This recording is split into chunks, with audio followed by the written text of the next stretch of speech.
Hello everyone, here's what's coming up tonight on News Center Now. I don't know how anyone could judge that I'm incompetent in this job. A school board leader says she may get forced out after years of service because she stands by her superintendent. It's hard enough when a stranger severely injures your child in a car crash, but it certainly gets much more complicated when that distracted driver is your boss. Ranking your candidates is like going to a restaurant. You may have a preference for one meal, but if they don't have it, you certainly take a second choice. With the fate of ranked choice headed to the Maine Supreme Court, we give you a simple look into how the controversial voting system works. This is News Center Now.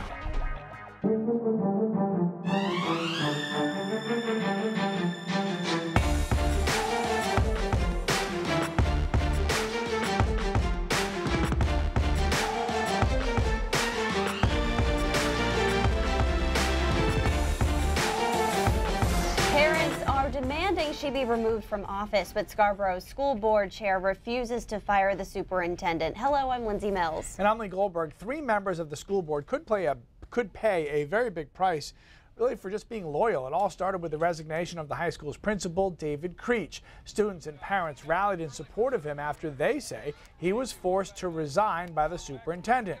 Then the school board held firm on the resignation after he attempted to rescind it. Okay, now community calls are growing for Superintendent Julie Kuchenberger to step down. This as petitions were turned in to unseat 3 school board members. Tonight, for the first time, we're hearing from one of those people who says she believes it's not about unseating her, it's about getting the superintendent to resign. If you look back over the few years that the 3 of us have been on, we've brought forward a lot of good, important initiatives. The Scarborough Town Council will consider petitions to remove 3 school board members. They're talking about trying to get to the superintendent. Donna Beely is a target. She has served as board chair for 3 years and is a former teacher, principal, and guidance counselor.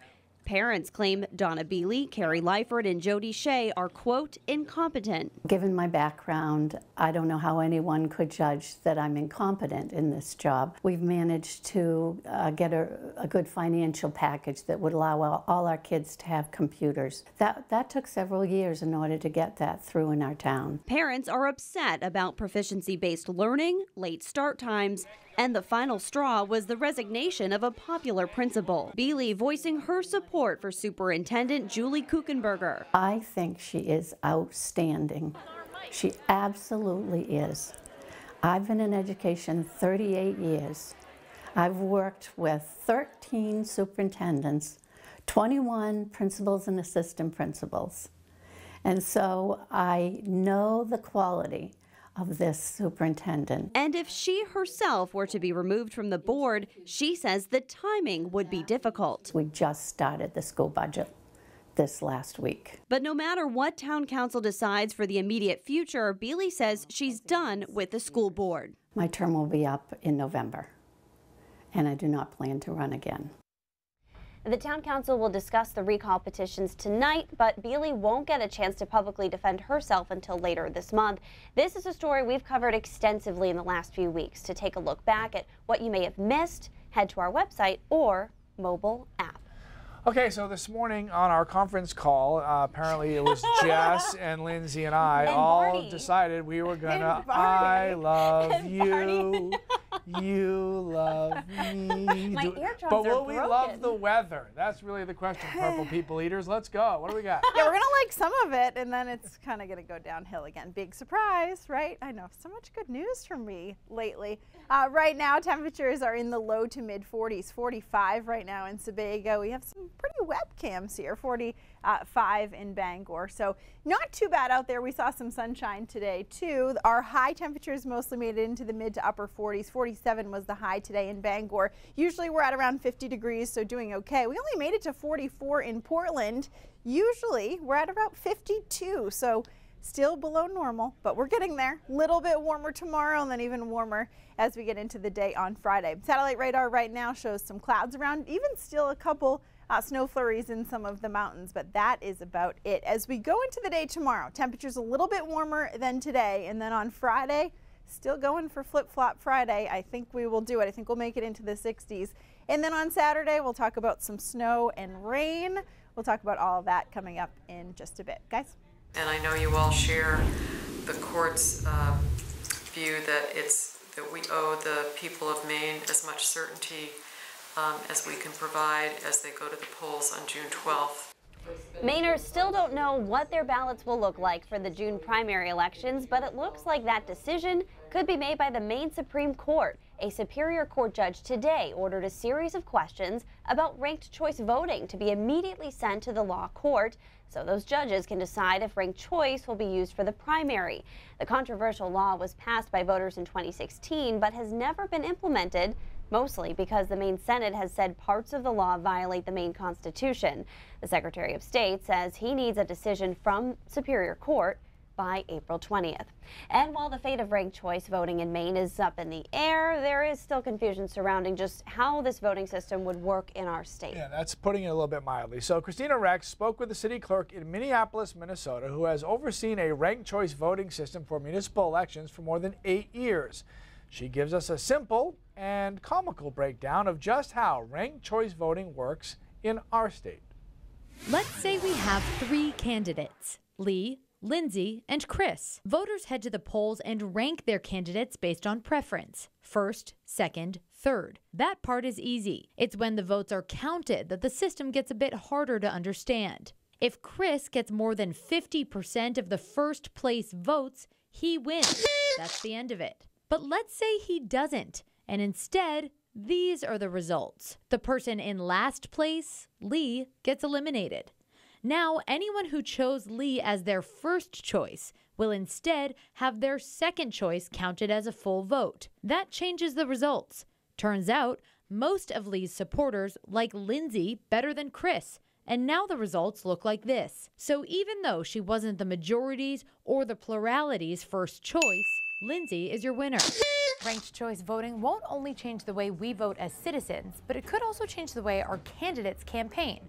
Sure, you want to be somebody's first choice, but if you aren't, you definitely want to be their second or their third. The city of Minneapolis has been using ranked choice voting for almost 9 years, and the city clerk says he's seen a noticeable shift in campaigns. No one wanted to potentially lose the second or third choice voters from their competitors. And so the tone and rhetoric of the campaign was much more focused on policy and issues and priorities, what you would do as mayor, and less about the traditional more attack ads against their opponents. The rhetoric was so different that at one point in the 2013 mayoral debate, the candidates linked arms and literally sang Kumbaya, refusing to insult one another out of fear of losing voters. Oh, Lord, Kumbaya. That's going on. Okay, so that's the most simplified explanation of ranked choice that we could come up with. Obviously, the vote counting can continue for 3, 4, 5 rounds of people getting eliminated and votes getting redistributed. It all depends on how many candidates you have.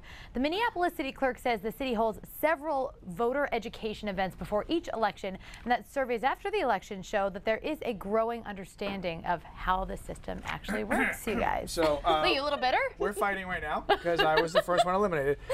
Is there a way that you can kind of manipulate this system if you're a voter, though? So that's something opponents say, and what the city clerk in Minneapolis actually said is no. In fact, if you try to manipulate the system, it tends to backfire. He said that in their city, what they see most often as far as people trying to manipulate the system is someone will put the same candidate as their first, second, third, fourth, fifth choice. They kind of ruin their own chances at that point because their vote is only counted once, and all their second and later choices are actually eliminated. So that's probably what happened to me in your story there. That must be all what my voters happened. were cheating. Yeah, So right, they tried to do that. Yeah. Well, okay. I feel better, but not really. All right, thank you very much. Soon after 2 Maine children were allegedly killed by acts of child abuse, we learned that there was a plan to defund a child protection program. This week, the Maine legislature was able to save that service called Community Partnerships Protecting Children. It provides resources for organizations all over the state, like this parenting class in Lewiston. The State House voted to pay the $2.2 million for CPPC. All right, we're going to take a break. When we come back, a major announcement in D.C. today. How do you feel about Speaker of the House Paul Ryan retiring? Comment right now on our Facebook live stream because we're talking about it after the break. When you're behind the wheel, drive like your life and the lives of others around you depend on it, because it does. Her daughter was hurt in a distracted driving crash, but she also knew the person behind the wheel of the other car. A huge shakeup on Capitol Hill today. Come January, Wisconsin will have a new congressperson, and the entire nation will have a new Speaker of the House. Paul Ryan announced today, after weeks of speculation, he will not seek re-election this November. This has a lot of you talking on Facebook. You can see your comments scrolling at the bottom of the screen. Here's what Speaker Ryan said about his impending retirement. Morning. What I realize is, if I am here for one more term, my kids will only have ever known me as a weekend dad. I just can't let that happen. So I will be setting new priorities in my life, but I will also be leaving incredibly proud of what we have accomplished. Analysts say that Speaker Ryan's biggest agenda item when he joined the House and was on the ballot for vice president was tax reform. After the new tax bill passed, many feel like he has done his job. Tech leaders and Congress say Mark Zuckerberg has a lot to answer for, but does the average Facebook user even care about the Cambridge Analytica data sharing? We talked to one of you. And just a couple more showers to get through this week, but we live for the weekends anyway, right? And it's looking good. Everybody's working for them. The state of Maine has more federal money this year than ever before to crack down on distracted driving. Chris Costa joins us now. Chris, Maine is one of only 3 states to get funding this year. Yeah, Lee and Lindsay, the Bureau of Highway Safety will dole out $2 million by the end of this year to local, county, and state agencies to pay for overtime for officers to catch distracted drivers. But one family from Windham learned that distraction does not always involve a cell phone. It might have been my stereo. Ben Tracy still has the scars from the crash. The windshield was smashed. Driving with his girlfriend Kaylin in August 3 years ago on Route 302 in Westbrook. There were scrapes all over the dashboard. Police say a woman crossed into oncoming traffic trying to pass a line of cars.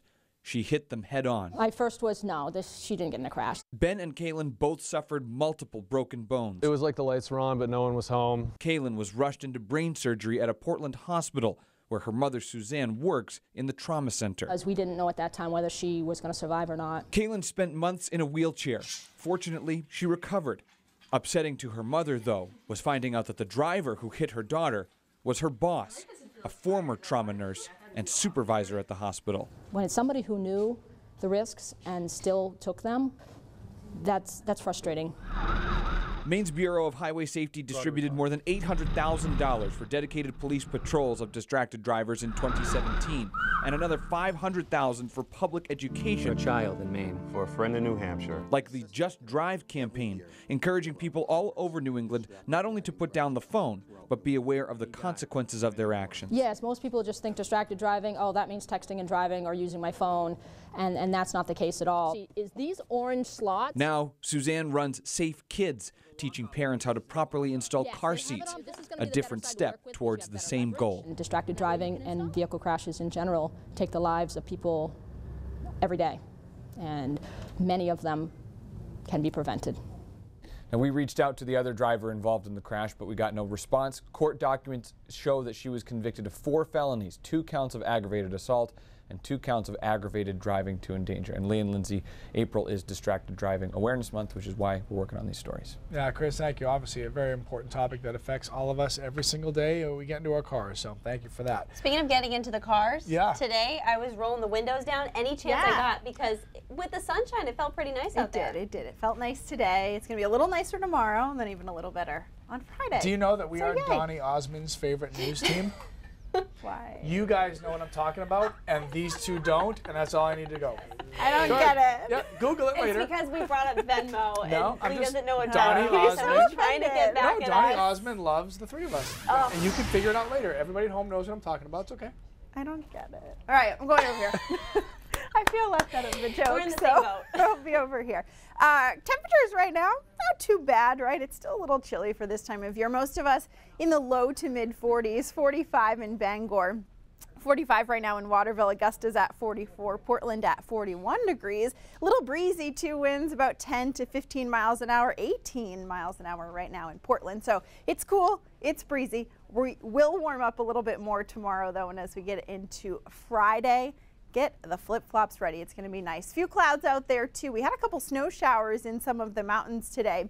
Tomorrow night we'll see some of this as rain in our area, but it will move through very quickly Thursday night into Friday. We'll go through the hour by hour here. So we'll start the day tomorrow pretty nice. Look at our temperatures tomorrow morning, upper 30s, so we'll be able to warm up tomorrow afternoon a little bit more. That's good news. Our highs tomorrow make it into the upper 40s and low 50s. Should be pretty nice during the daytime hours, but by tomorrow evening, we'll start to see some rain move into the area. It moves through really overnight, but by Friday morning, our temperatures will start in the low to mid 40s. So as we go into Friday afternoon, we'll get some sunshine and we'll be able to warm up quite a bit. Upper 50s, lower 60s.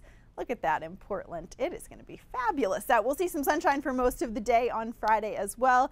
As we get into Friday evening, we'll look for some more rain and possibly even some snow as we head into the weekend. And then we're looking at a very cold day on Sunday. So again, high temperatures Friday looking good, upper 50s, lower 60s, depending on where you are. Then on Saturday, we're looking at some rain and snow. Snow should stay for the most part in northern Maine, but it could mix in overnight into early Sunday. And then temperatures on Sunday going to stay cold, and then a very large system with some good soaking rain for Monday into Tuesday. We'll have to talk about the potential for river flooding with snow melt and all this rain. So that is something we're keeping an eye on. Here's a look at your extended forecast. Again, much warmer for Friday. Saturday's chilly though, highs back into the low to mid 40s. And then Sunday, our high temperatures only in the 30s. It is going to be pretty cold, I know. But just wait, Lee. By next week, Monday, Tuesday, Wednesday, we're in the 50s, and we'll see some sunshine as we get into the middle of next Mother week. Nature has an identity complex right now. Like, It's figure it out. Just pick one. I know. How do you think I feel trying to forecast this? All right. Thank you very much.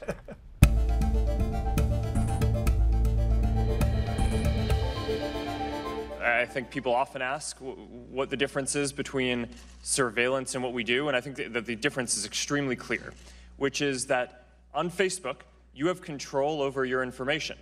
The content that you share, you put there. You can take it down at any time. So now, Facebook CEO Mark Zuckerberg says he is not spying on any of his users. They volunteer all the information. He is back on the Hill for day 2 of hearings surrounding the Cambridge Analytica scandal. But because politics are involved, the conversation isn't just about internet regulation and data. It's also about political content shared on the social media platform and if Facebook has a left-leaning agenda. What did you think of Mark Zuckerberg today? I think he's answering some serious questions. Obviously, the concerns that I've raised and others deserve some follow-up, and there's more information he needs to get, especially as they get more into the realm of trying to lean into one side versus the other on content. And there's been concerns I've raised that they might be discriminating against conservative news and thought. And that's something that he needs to get us more information on. Okay, so Katie, our digital diva, is here to help us break it all down. This hearing about Facebook is headed in a number of different directions at this point. It is, and you know, yesterday we talked about the spectacle, right? You know, this hearing, obviously really good TV, but it goes beyond that. Democrats say an election and a democracy were manipulated using the data of 87 million people, but does the average Facebook user actually care that their data got compromised? It depends on who you ask. On a scale of 1 to 10, probably 4. Really? How come? Well, I don't think I have that much out there that, you know, I mean, everybody knows once you put something there, it's gone forever. All right, that's Diane Corliss from Standish. But by the looks of our Facebook page, it also doesn't seem like the data breach will change your daily usage. Judy thinks this is much ado about nothing and says, let's face it, the government knows way more stuff about you than Facebook. Even your smartphones know where you are at all times and what you're doing. Daniel says it's your choice, people, to use it. Don't blame Zuckerberg or Facebook. Most of the users don't even read all the guidelines and warnings Facebook has when you sign up, something Zuckerberg acknowledged College yesterday. And Charlotte agrees with Daniel and says any information received by Cambridge Analytica was freely given by the person. People must realize that what they share is fair game. Now, Rob is actually one of the few people we saw on our page who is ready to break up with Facebook. He's deleting his profile and staying away from any site Facebook is involved with. And you're obviously glued to this thing, watching all. Yeah, it's interesting because I think I can identify with a lot of people like, hey, you know what, it's a little late now. This happened 3 years ago. If we learned about this 3 years ago, maybe I'd care a little bit more like what is happening. But the fact that we didn't even know about it, we were left in the dark, and now we're here, it's like, what can you do? I think I and so many others just have this feeling of FOMO, fear of missing out. You know, until I see lots of friends and family start to get rid of their accounts, I don't know if I can part with mine just yet. Yeah, no, and I think it's a generational thing too. You know, you're starting to see like the younger kids just going Instagram, Snapchat, and that's about it. They're calling it mom book. So I think it will be phased out. Yeah, no, that's what they're calling it. So that's how I'm always going to think I heard that here first with Katie Ortiz. Yeah, so it will be phased out in my opinion, but just not immediately. Thank you, and next time, wear purple. Yeah, I missed the memo. Thank you very much. All right, so some people care about Facebook, what's going on. Some people don't. Everybody cares about News Center 530. So Cindy Williams is here to tell us more about that. Hey, Cindy. Hey, guys. Lawmakers in Maine have finally agreed on the rules for selling pot, but actual sales are still a little ways off. Here's the question, though. Is the delay going to force would-be business owners out of our state? Some marijuana growers say they're just really tired of waiting around. And do you need a furry friend in your life? Well, on this National Pet Day, we're going to introduce you to some kitties who need a new home. We should have one of those cuteness alert buttons going off right now. Back to you guys. All right, Cindy, thanks so much. Stick with us. More now when we come back. So yesterday we ended the show with a look at your National Sibling Day posts, which is big. But today, another very important holiday, really? National Pet Day.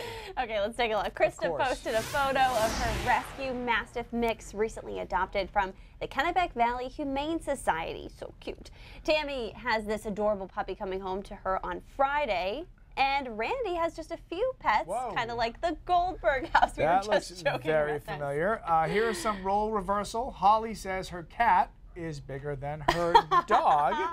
And finally, Raffles, another rescue, about to celebrate his 10th birthday. There are 11 pets in my home. I can't believe that. Yeah. Yesterday, Lee told me that I could have my pick of one of the dogs. Yes, but then you continued to go on and say why I couldn't take each dog. So then I was limited to the last dog, which you said I couldn't have another small dog because two small dogs equals Bark Fest. So yeah, we have 4 dogs, 5 cats, 1 fish, and a hamster. So come on over. $5 petting zoo if you want to come on in. So all right. News Center Maine at 5:30 starts right now.